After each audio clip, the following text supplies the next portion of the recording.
ನಮ್ಮ ಶಿಕ್ಷಣ ಸಚಿವರು ಈಗಾಗಲೇ ಪ್ರಸ್ತಾಪ ಮಾಡಿದ್ದಾರೆ.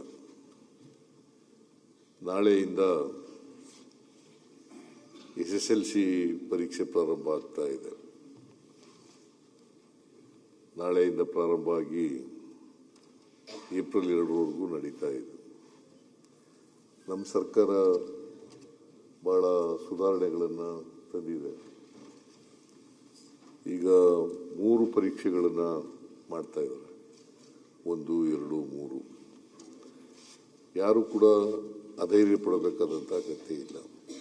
ಯಾಕಂತಂದ್ರೆ ಒಂದು ವೇಳೆ ಕಮ್ಮಿ ಮಾರ್ಕ್ಸ್ ಬಂದರೂ ಕೂಡ ಅಥವಾ ವಿಫಲರಾದರೂ ಕೂಡ ಫೇಲ್ ಆದರೂ ಕೂಡ ಮತ್ತೆ ಕೂತ್ಕೋಬಹುದು ಪರೀಕ್ಷೆಗೆ.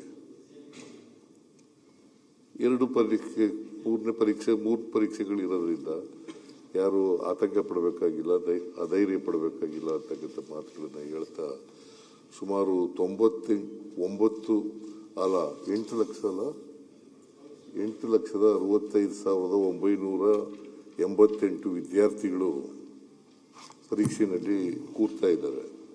ಅವರಿಗೆಲ್ಲರಿಗೂ ಕೂಡ ನಾನು ಶುಭವಾಗಲಿ ಅಂತೇಳಿ ಸರ್ಕಾರದ ವತಿಯಿಂದ ಹೆಚ್ಚು ಜನ ಪಾಸ್ ಆಗಲಿ, ಒಳ್ಳೆ ಮಾರ್ಕ್ಸ್ ತಗೊಳ್ಳಿ ಅಂತೇಳಿ ಹಾರೈಸ್ತೇನೆ. ಅವ್ರಿಗೆಲ್ಲರಿಗೂ ಕೂಡ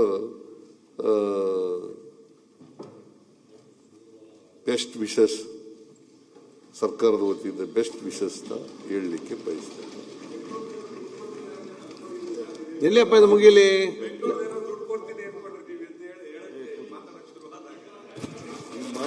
ಸನ್ಮಾನ್ಯ ಅಧ್ಯಕ್ಷರೇ ಹೇಳ್ತೀನಿ, ಕೂತ್ಕೊಳ್ಳಪ್ಪ. ಯಾವ ಸಬ್ಜೆಕ್ಟ್ಗೆ ಯಾವುದೋ ಮಾತಾಡ್ತಿಲ್ಲ.